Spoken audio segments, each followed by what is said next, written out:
That which is proves the existence of that which is not. Yin shows the nature of yang. An object is defined not only by what it is, but by the quality of not being anything else. One must understand the self in order to understand the other. And yet, even as all things are different, so too are they all the same. The source materials for all matter can be broken down to the same origin. Thus, even within male there is female. Even within life there is death. Existence proves the concept of non-existence, yet as such, non-existence has the quality of existing, and existence has the quality of containing nothingness. This is a spiraling paradox. The first half of Mujun Rasen is shaped in the same way as the Ogawa building. It is split in two, with Mikiya's story occupying one half and Shiki's story occupying the other. Shiki, who is drawn by death, and Mikiya, who is drawn by life. Shiki, who is woman, and Mikiya, who is man. Just as the Ogawa building is built to take you to the wrong floors, turn you around, and trick you, the film itself is constantly twisting through time and location, presenting its story in fragments that only come together into a full picture when both halves of the spiral are compared. Even as Shiki and Mikiya only appear in their own halves, they exist in both. A paradox spiral is what leads us to the origin of everything. Because it is a paradox, however, it is impossible to comprehend. Nothingness is inherently incomprehensible, as the quality of not being something makes nothing imperceptible. We can only see the somethingness inside of nothingness. Tomoe represents the life that exists within death. His origin is uselessness, yet he is more useful than anyone. What the paradox spiral really teaches us is that nothing has inherent meaning because everything has inherent significance. Nothing,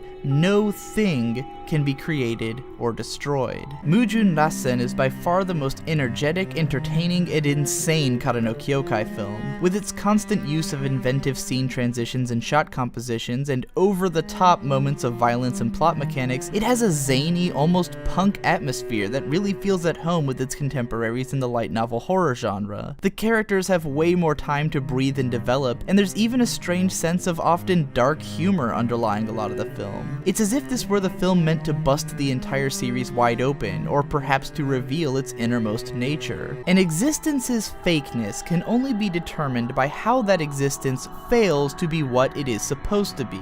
As soon as an existence is identical to what it is supposed to be, it is indistinguishable from the real thing. Exact recreation is impossible, but exact existence is also impossible, as the atom structure of any object is constantly changing. As such, on any level less broad than that of existence itself, any object that is identical to another can be considered the exact same thing on every relevant level, even if that object is a person. Toko's doll is as real as Toko ever was, and Tomoe is as real as any human. Whereas previous films in the series were more about atmosphere and hints of themes for the viewer to chew on, Mujun Rasen's gratification is more immediate and easily understood. Its themes are all about as broad as they could possibly be, but the intricacies and specifics of its story are more entertaining and memorable than any of those of the past films. It lacks that personal impact that the others had, yet has the most of its own personality. If the other films are mirrors through which to view yourself, Mujun Rasen is more of a well-detailed picture, and as such I may have the least to say about it, so I leave you only with this little spiral I've crafted.